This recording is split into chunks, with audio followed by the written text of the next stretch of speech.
All right. What a fantastic way to start this session with empowering words from Volker Turk, United Nations High Commissioner for Human Rights.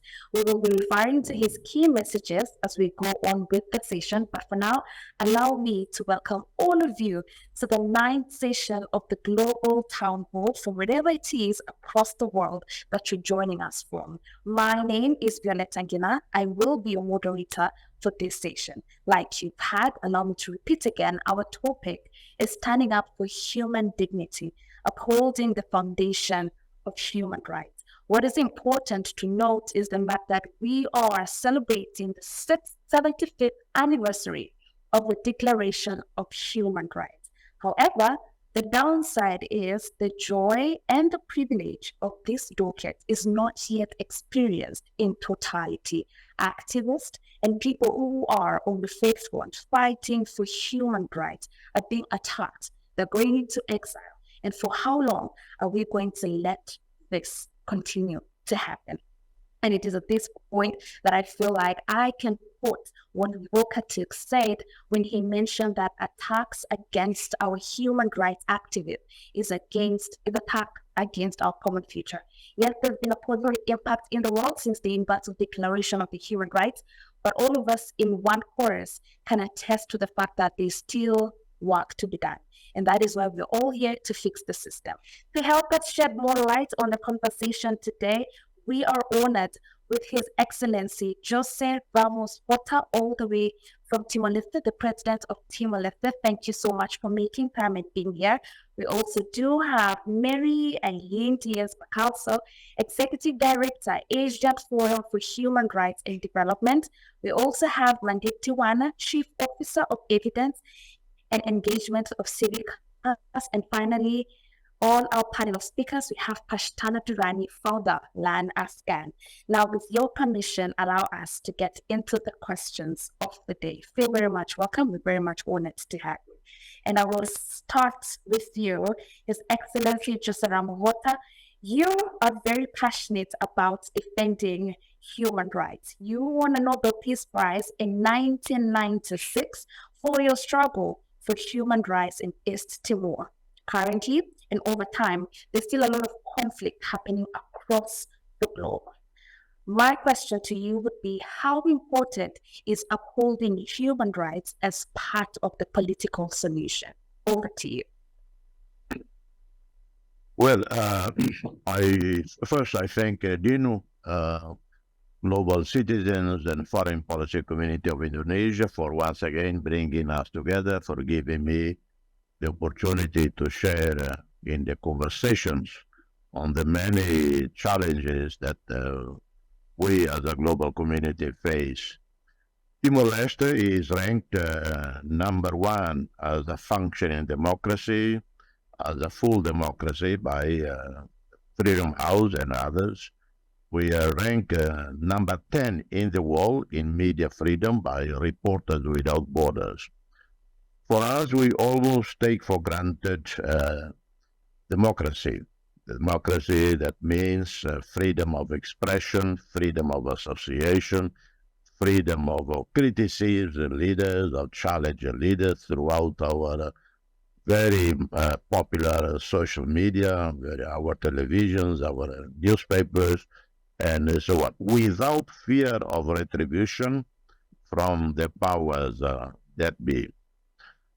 I have been to more than 100 countries in my lifetime, 134, 35 countries. I've been to Latin America, almost all of Latin America, particularly in troubled countries like Colombia in the past.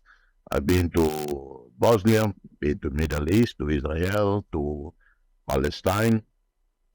And I was near the Syrian border. I was on a private visit to Jordan. And I was shown the camps right next to the Syrian border. A few miles away was ISIS operating, etc., etc. So I've seen the ugly, I have seen the ugliness of humanity, I've seen the beauty of humanity, the extraordinary capacity of human beings to be extremely generous and kind, but also I've seen the worst of humankind. But that is our life.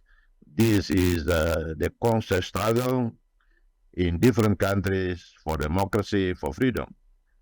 Democracy, freedom, it's not a Western invention.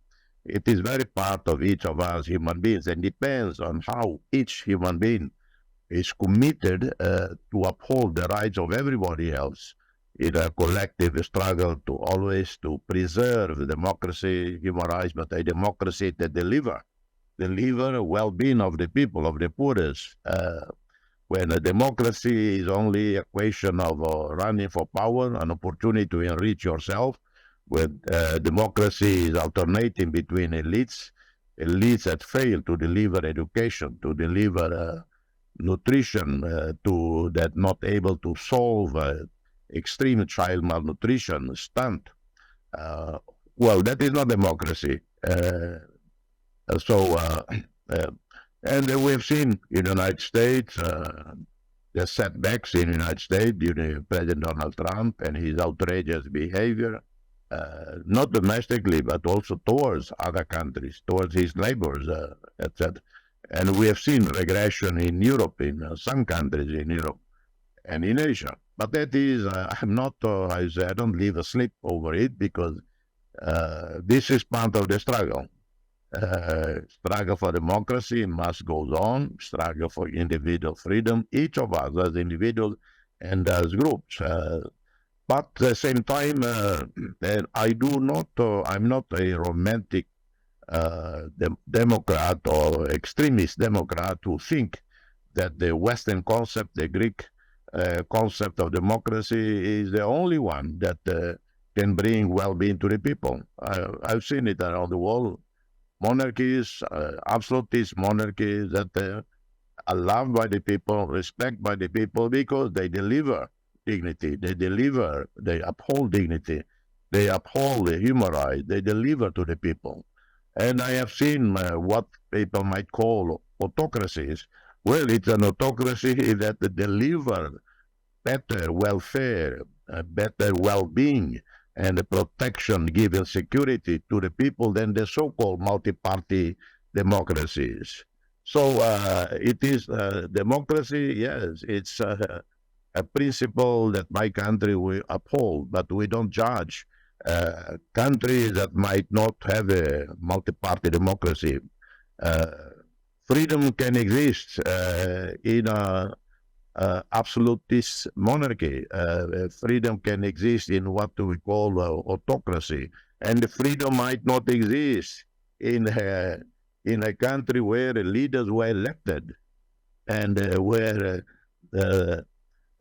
people are imprisoned and charges against individuals are fabricated by those who were recently elected, for instance. So for me, it is an ongoing struggle every day, whether in Timor-Leste or anywhere in the world. No reason to be over-optimistic, no reason to be pessimistic. All right. Thank you so much. Maybe in just 1 minute, you can give us your experience when you were resolving the crisis in Guinea-Bissau as a UN special envoy. Well, I was known to the people of Guinea-Bissau because of our historical relationships, and we have a fraternal relations with Guinea-Bissau, like with all many other African countries. And I was aware, with humility, that I was there, hopefully to be able to help my brothers and sisters of Guinea-Bissau and engage the military in dialogue to make them feel that I was not there to lecture, to impose. Anyway, who am I to impose or to lecture them? And a lot of patient dialogue, a lot of humility, but also mobilize resources to help the poorest in Guinea-Bissau. I reached out to the entire country. I traveled across Guinea-Bissau. I went to the market. I met the military, met the politicians, met anyone, everyone. But I also worked closely with the ECOWAS, the West African countries. They had a primary responsibility. I worked very closely with the African Union. One of my tasks was also to bridge the differences between countries that had direct or indirect interest in regarding Guinea-Bissau. So bridging with between them. In the end, it was not me. It was the leaders of Guinea-Bissau, the different parties. In the end, it was ECOWAS and the African Union that found a solution for Guinea-Bissau. I was probably just a bridge builder. Thank you so much, His Excellency Jose Ramos Horta. Now we can move over to you, Mr. Matip Tuana. And our question to you is, the Civicus Monitor finds that only 3.2% of the world population lives in just 38 countries with open civic space. How does this impact the state of human rights and democracy around the world? Valera, thank you very much for that question. And a warm greetings to all the people who are part of this conversation and to my fellow panelists. And gratitude to Global Citizen and others who've organized this town hall.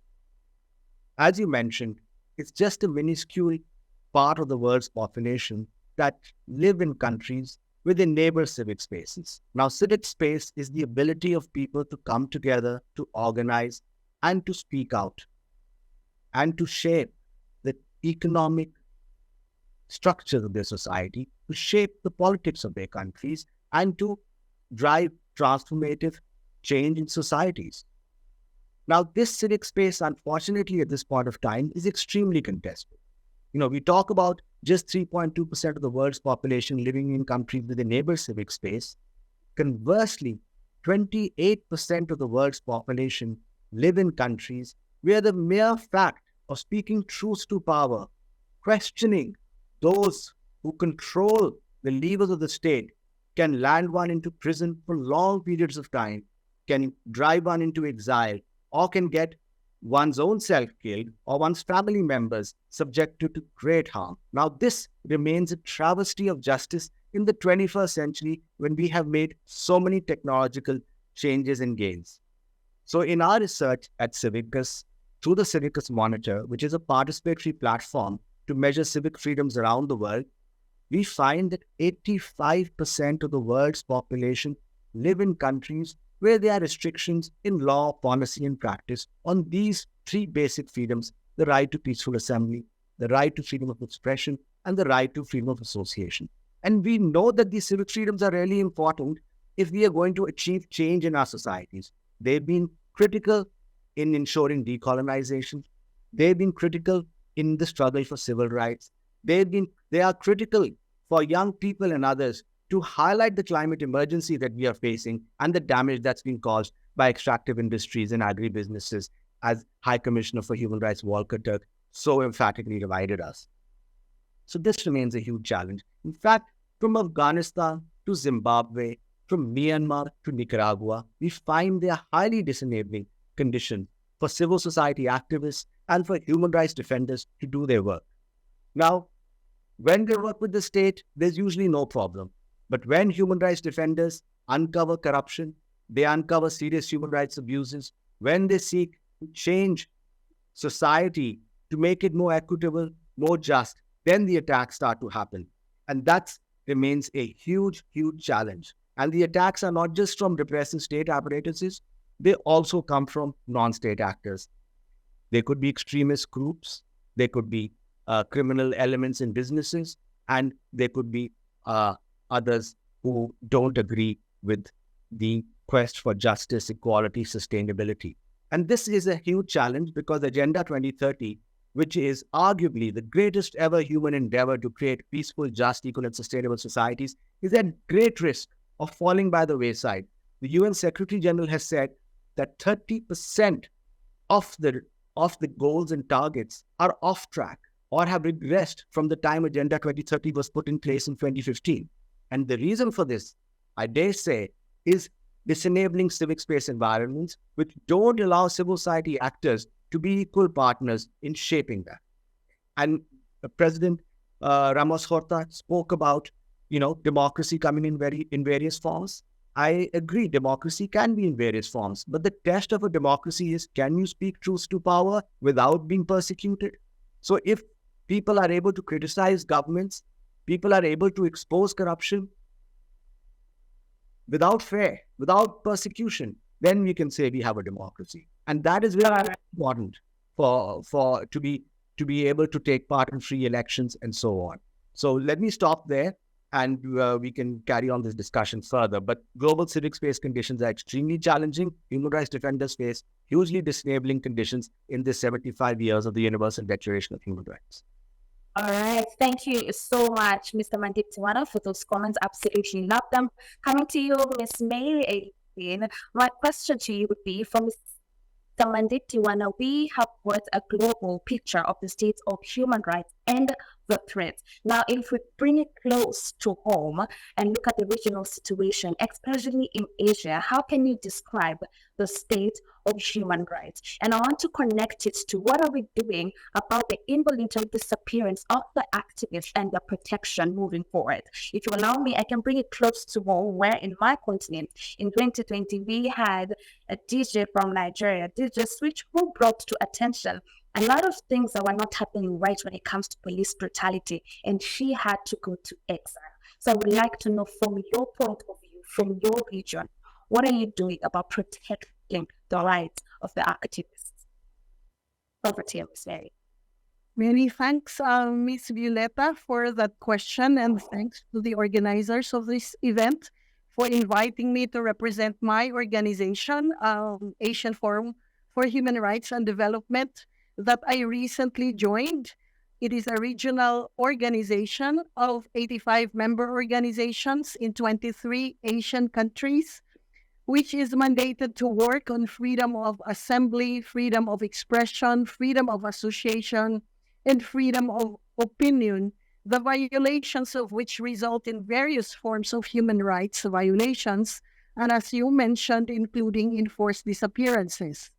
The continuing existence of our organization shows that since its establishment in 1991, it sadly remains relevant due to the continuing phenomenon of human rights violations in the Asian region, which is a microcosm of the problems of human rights worldwide. We would have wanted to render our organization irrelevant. However, the realities of human rights situations in different Asian countries necessitate our continuing presence, our continuing existence, and steadfast implementation of our mandate in the region where human rights work is imperative indeed. As mentioned by His Excellency President Ramos Horta, he mentioned the imperative of continuing human rights advocacy. So the enjoyment of meaningful freedoms in Asia remains elusive for many areas and spaces, and this becomes apparent in the challenges faced by those who risk their lives in helping realize these meaningful freedoms. Asia is a region which is characterized by rising authoritarianism, the consequent shrinking of civic space, the weaponization of repressive laws, and that restrict important and basic freedoms and liberties. So we have in our publication entitled Defending in Numbers, documented several violations of the rights of human rights defenders. And the three most common violations broken down include the use of judicial harassment. The most common violation sees consistently high and rising in numbers in both number of cases and composition of all total reported violations. For example, just a few statistics. From 2017 to 2019, 327 cases were reported, constituting 47% of all recorded human rights violations. From 2019 to 2020, 535 cases were reported, constituting half, 49.8% of all total recorded human rights violations. And more recently, from 2021 to 2020, 1,033 reported cases, constituting more than half, or 63, of total recorded cases. Similarly, the use of intimidations and threats was also very apparent, and I don't have to mention statistics for time because of time constraints. And another form is physical violence, most of which are suffered by women. So, just to mention the most recent statistics, from 2021 to 2022, 516 cases were reported, which reach 31% of those total recorded cases.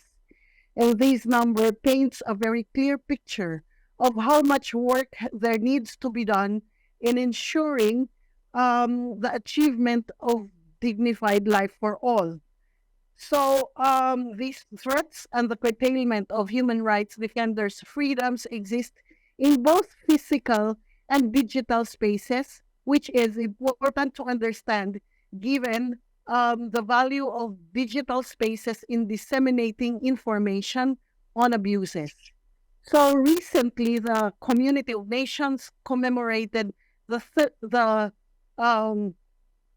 International Day for Victims of enforced disappearances. So that was just 2 days ago, on the 30th of August, and it was originally initiated by FEDIFAM, or the Latin American Federation of Associations of Relatives of Disappeared Detainees.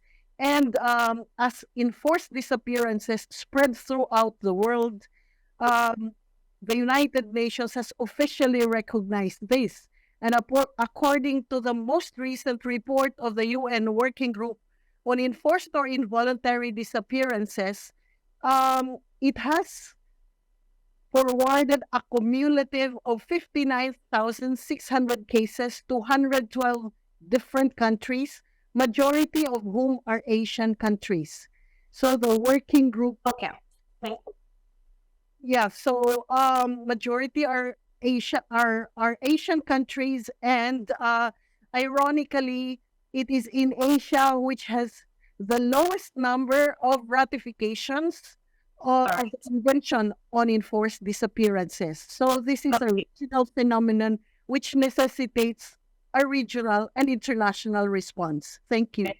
Thank you so much, Ms. Murray. And finally, we can move to Ms. Pashtana Rani. And our question for you would be, as a human rights activist for girls and for education specifically, why is it so important for you to protect the rights to girls' education, especially in Afghanistan? Over to you, Ms. Pashtana Rani.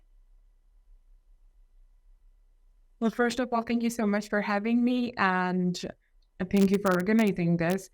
I think for me, the most important thing at this point would be, because when I was growing up in a refugee camp, I didn't need a lot of protection. It's that simple. I didn't need to be protected. I had a father who knew what my rights were, who believed in feminism, and who believed that girls should be in school at that age and they should be getting educated, and there's nothing wrong about it.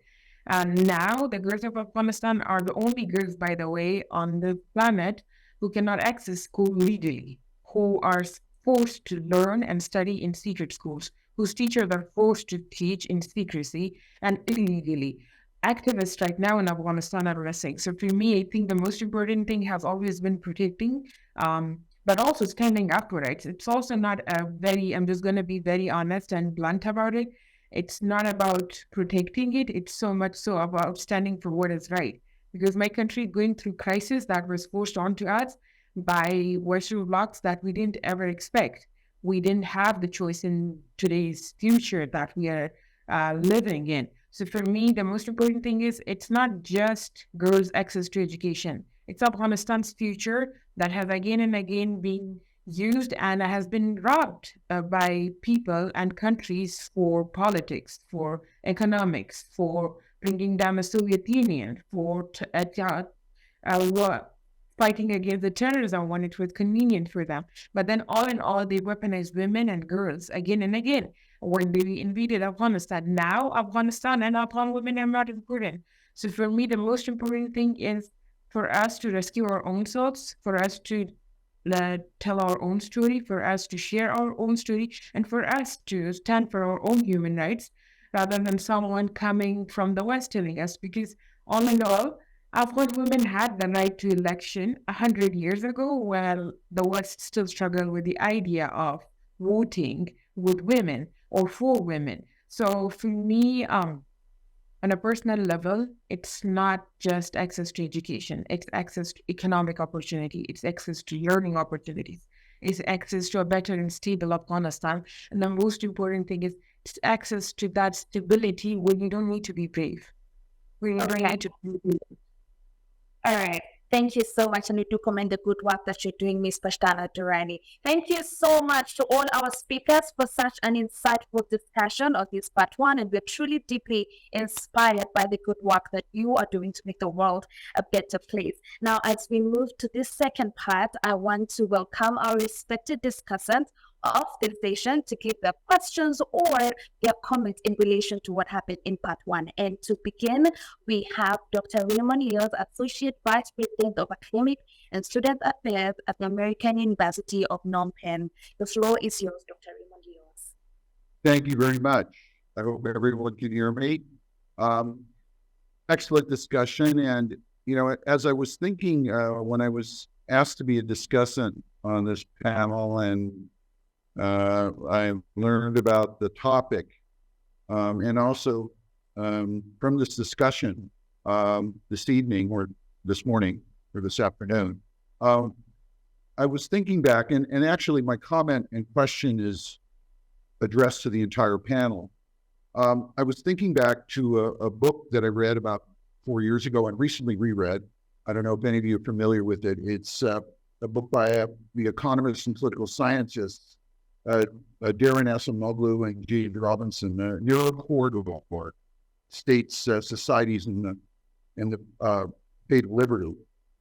And it's a very interesting book, and they make some compelling arguments. And I wanted to address the panel and get your thoughts on this. I think that what the authors say that liberty or freedom, rights, is not really the natural order of things. It involves struggle. Usually states, they say, have been either too weak or to protect individuals, or too strong to protect themselves from oppression, to protect people from oppression or despotism. And they also, and I mentioned, I know His Excellency mentioned this of the Western countries. They also say there's this kind of happy Western myth that where freedom exists, it's like the static state. Now all people need to do is enlighten themselves, learn about it, and it'll be fine. And so what they say though instead is this is a fantasy that it involves. It's a narrow kind of thing. It involves a constant self-reinforcing struggle between states and society, between elites and citizens. There's this corridor, this delicate, this short, this narrow pathway. Governments can protect, but they can also oppress. If people are not protected, it then creates a problem. What they say, and that makes it in conclusion, they make a compelling argument, is it's a constant struggle. It's a narrow corridor. We're threading that needle. It's not something that we can allow it to just be static. And if anybody on the panel can address that, the idea is, when you're talking about standing up for HR or human rights, they make the argument that it is a constant struggle between state and society. So anybody to reach that, address that, if you agree with that, or any comments on that. Thank you. All right. We'll be sure to have them answer you after. Now we can move to the next comment or question from Mrs. Rabia Awutawakel, Chairperson of Montana for Human Rights. Over to you.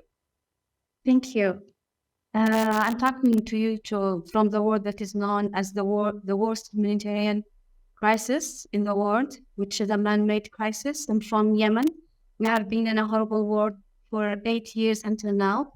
I am heading a human rights NGO that succeed to plant itself in the ground in spite of all the challenges, and we considered the information as a power. So we documented the violations all over Yemen with very high standards in order to raise the voices of victims. And then we did our advocacy because Yemen used to known as the forgotten world. We were surprised that Yemen is not forgotten. Yemen is ignored in purpose. And then we started to work for criminal accountability. And then we started to document for the purpose for a criminal accountability. It's not easy work. And then when we started to search for avenues for accountability internationally, we were surprised that the whole world is designed in a way that enhances impunity more than accountability. So President Ramos Putra was always, I agree with you that there's no reason to be very optimistic because the reality is stuck, and there is no reason to be pessimistic because it's not a destiny. This is something that can be changed. So my question to you, from your experience, do you think that there is a real effort in order to strengthen the avenues of criminal accountability internationally regarding war crimes, especially war crimes, or it's just the same since many, many years? And thank you. All right, thank you so much for your question. Moving on to the next question of the session, Mr. Nicholas Swanstrom, the Director, Institute for Security and Development Policy. Over to you.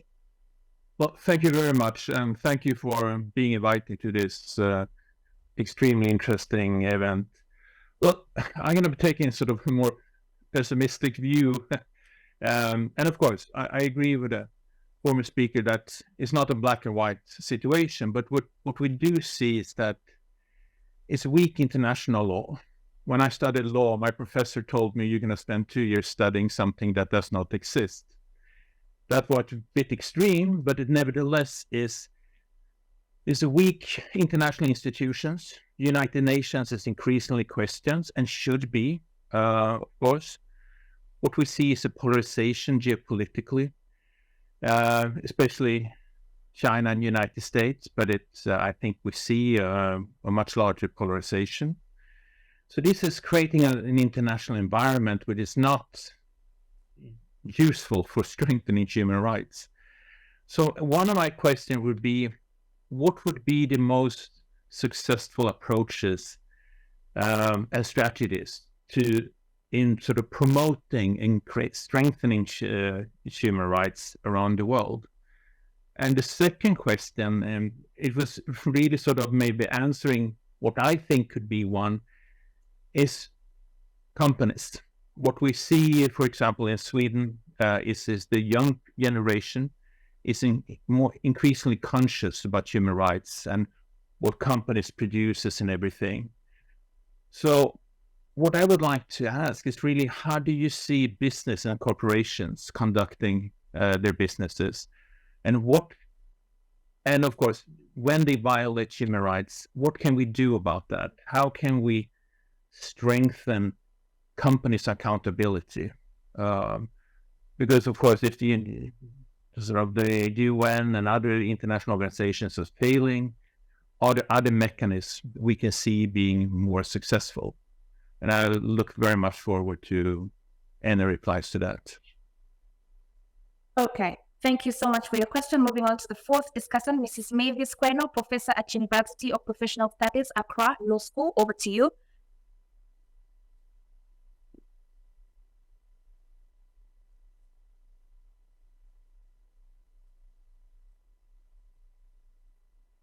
Mrs. Mavis Queno. Okay. Yes, thank you very much. Can you hear me? Yes, Can you hear me now? Wonderful. Yes. So, it's a wonderful day, and many things go on in my mind, particularly with all that our speakers have said. The challenges for the enjoyment of human rights by all people in the world continue to be elusive. And I can say that also for my country, for many, many reasons. Sometimes when it comes to the enjoyment of human rights, it's as if it only exists in the books, but the practicality of its enjoyment becomes a nightmare because of those who continue to violate this right against the ordinary citizens, the powerful against the weak citizens.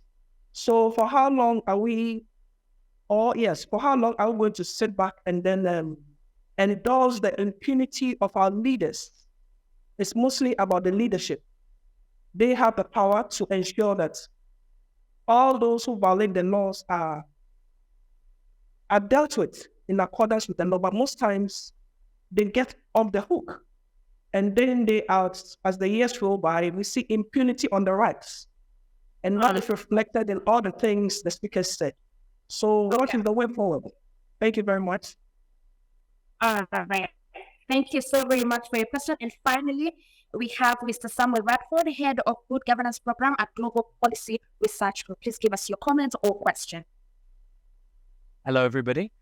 First, I wanted to say thank you to the foreign policy community of Indonesia for bringing us all together today, and to Ms. Violetta for moderating the session, but most importantly, to our speakers for their fantastic insights, because it has been fascinating to listen to your perspectives and experiences. Building on that, I wanted to ask about their thoughts on the dimensions of the global human rights movement going forward. If the legal codification of human rights continues to be endangered and eroded in much of the world as it is today, and as discussed by High Commissioner Turk at the beginning of this session, what sources of strength and support should stakeholders and actors use instead to support the protection and fulfillment of human rights goals? From economic tools of corporate social responsibility, ethical investment and boycotting, to social and political practices of research and advocacy, protest or pressure campaigns. What means do you think can best help those with an interest in doing so stand up for human dignity and human rights amidst a faltering system? And perhaps importantly, given the audience and participants that we're fortunate enough to have here today, what role can civil society and non-governmental organizations play in supporting those tools and efforts? At JPRG, yeah, thank you. All right. Thank you so very much, Mr. Samuel Radford, for your question. And because of the interest of time, we only have like 1 minute each to answer the question. And from all the discussions, we have a general point where impunity is more than accountability. So maybe we can have His Excellency Joseph Amwota in a minute. Just help us understand, do you think there are really efforts to bring forward accountability? Because it has come up in different questions from our different discussions. Over to you, His Excellency Joseph Amwota, in a minute. Well, there are international mechanisms that are there for what they are worth. The International Criminal Court that deals with war crimes, crimes against humanity, but only its competence covers only countries that have ratified the Treaty of Rome. Then you have regional mechanisms, whether that Latin America Human Rights Court, Africa Human Rights Court, the European Human Rights Court, etc. Then you have, of course, national mechanisms. If and where there are fully functioning democracies, rule of law. Absence of all of these, or besides all of these, of course, there is the court of public opinion. Fortunately, nowadays, in this 21st century of social media, etc., much, much easier for human rights activists, for civil society, to expose, to denounce human rights violations wherever they may occur. Mobilize public opinion. Public opinion is a major force of change, even in non-democracies. So one has to be sophisticated, has to be strategic, has to be intelligent in acknowledging the power of public opinion, the power of civil society, because many changes that occur in the past, including, for example, the end of apartheid, the struggle against apartheid, the struggle to end Vietnam War, etc. A lot of the changes that occurred, the end of apartheid, the end of Vietnam War, of course, the end of apartheid, thanks to the struggle of the South African people. and the African Union at that time, when they have African unity, but a lot out to public opinion. So for human rights organizations, for human rights defenders, yes, one tool is media. One tool is social media. There is no other. Do not rely too much on the ICC, or do not rely too much on the Human Rights Council in Geneva, because these are state institutions, interstate institutions, with their limitations. All right. Okay. Thank you so very much, His Excellency Joseph Ramota, for your feedback. Maybe we can move to another question where we had Mrs. Mavis Queno talk about in the country, talking about human rights exists in books, but the practicality on ground is very different. So for how long will the situation remain the same? What do we need to do? And maybe we can combine it with Mr. Samuel Bradford, who asked, what are some of the means that people who have interest in fighting for human rights take? And I would like to have Mr. Mandip Tiwana maybe give a comment on that, followed by Miss Mary Ailey. Over to you, Mr. Mandip Tiwana. Thank you very much. And those are all very good questions. One thing I would just like to say is that the quest to be treated equally, fairly, justly is a fundamental human aspiration. So if someone tries to tell us that human rights should be subjected to cultural relativism or cultural bias, or that the International Sustainable Development Framework should be subjected to national implementation with national characteristics, they're trying to mislead us. So that is something that I just want to emphasize. Now, how do we advance all of these human rights principles, and how do we challenge impunity? Solidarity with people-to-people solidarity with civil society, by civil society, with civil society across the globe is going to be absolutely critical. And to enable that solidarity, we need leadership of international institutions, of the United Nations, of regional human rights and other economic bodies to rise to the occasion. There's a crisis of moral leadership at the moment, where political leaders and leaders of institutions are not courageous enough to speak loudly and fearlessly in favor of human rights principles and norms that have been agreed by the international community. So we need that leadership, and we need people and organizations to continue to mobilize and to come out on the streets to demand the rights that are very basic and intrinsic to human nature. Okay. Over to you, Miss Mary Aileen, for your comment on the same. Thank you very much again, Miss Violeta. Just a comment on the issue of pessimism versus optimism. I'm sure that there are more than 1,001 reasons to be pessimistic, but of course, there are always reasons to hope. And the fact that we are here together now is a very important reason to hope. The fact that this year we are commemorating the 75th anniversary of the Universal Declaration of Human Rights and the 25th anniversary of the UN Declaration on Human Rights Defenders, that's a very important reason to hope. And losing hope, I believe, for human rights defenders is the biggest crime any human rights defender can commit. So losing hope is a blunder. And I would like to say that we have a lot of sources of hope. The presence of victims, empowerment of victims, the presence of civil society organizations, the rich documentation that civil society organizations have, the organizing of marginalized sectors, their empowerment, coupled with existence of regional and international mechanisms despite their limitations. I believe that these are very important reasons to hope. And I would like to echo what the earlier speaker mentioned about the importance of solidarity. The importance of solidarity, because in the strength of our solidarity, we shall overcome. Thank you. All right. Thank you so very much, all of you. And finally, we can have Ms. Pashtana Durrani answer for us the question on, it feels like it's a constant struggle trying to fight for human rights. What, in your opinion, do you think will be a successful approach to what we're all trying to fight towards upholding the rights of human beings? Would like to hear from you, Ms. Pashtana Durrani.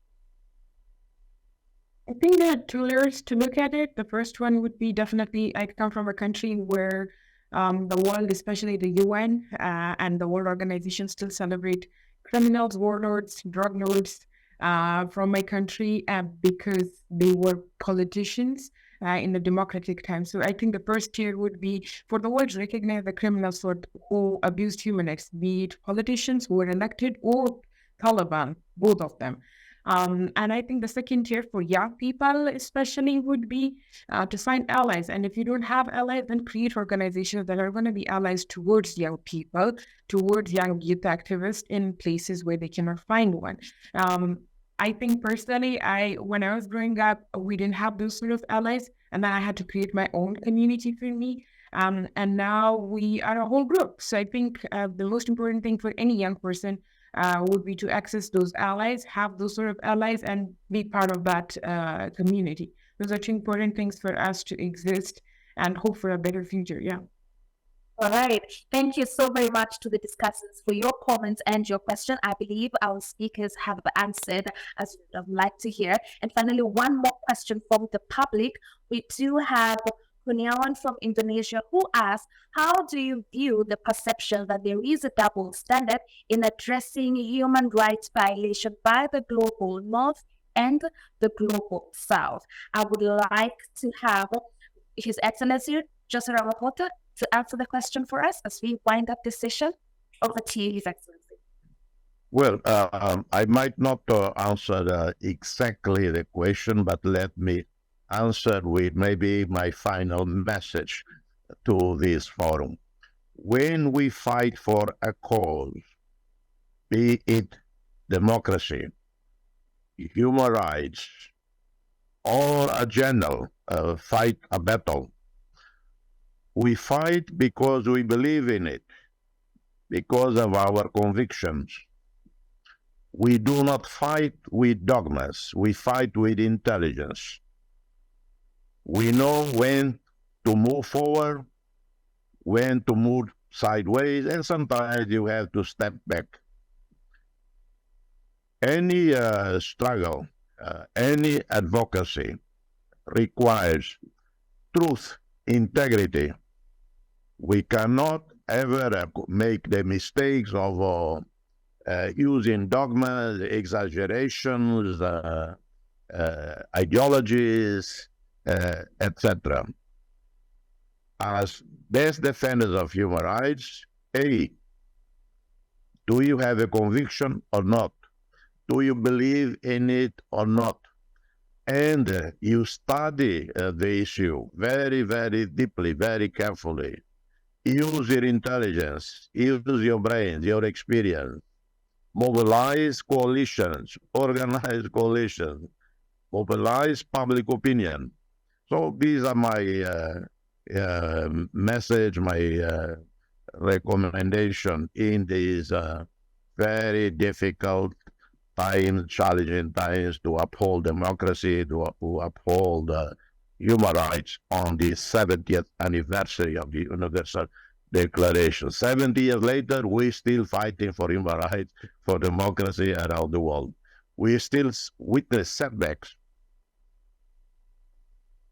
All right. Thank you so much, His Excellency Joseph Ramaphosa. And another question we have from Atif from the United States of America. He asks, what trends do you see with regards to labor rights, and what tactics and approaches can labor rights and human rights advocates learn from each other? Maybe we can have Mr. Mandeep Tiwana answer that for us. Thank you. With regards to labor rights, what we are seeing around the world is the concentration of power. In almost every country in the world, you have people with extensive business interests who are coming into politics, and people with extensive careers in politics having extensive and sprawling businesses. So there's a tight overlap between political and economic elites in many parts of the world, which is a outcome of market economics that has been driven by both international institutions as well as national governments and very powerful corporations. So we are seeing a huge challenge for labor rights and business rights because of this overlap. And the union movements really are very important allies of civil society in achieving change, in making democracy real for citizens, and in the struggle for gender justice, the struggle for social justice, the struggle for civil rights, the struggle for climate justice can only be won when civil society in all its diversity, from union movements to community-based organizations to NGOs to think tanks to academia, come together and work together to challenge injustice wherever it exists. All right. Thank you so very much for answering the questions from the public. And we have come to the end of our session. And allow me to thank all the speakers for making time. His Excellency Joseph Ramgota, President of Timor-Leste, Mary Eileen Diaz-Bacalso, Executive Director, Asian Forum for Human Rights and Development, our speaker, Mr. Mandik Diwana, Chief Officer of Evidence and Engagement of Civica, and finally, our speaker, Pashtana Durrani, founder, Learn Afghan. Thank you so much for making time. A big thank you to our respected discussants for your immense contribution in this session. And finally, a very big thank you to every single person that has joined this session from different parts of the world. This would not have been a success without your input as well. Let us keep being the change that we want to see. In the famous words of Michael Jackson, if you want to make the world a better place, you got to look at the man in the mirror and make that change. My name is Violeta Ngina from Kenya, and I have been your moderator. Thank you so much.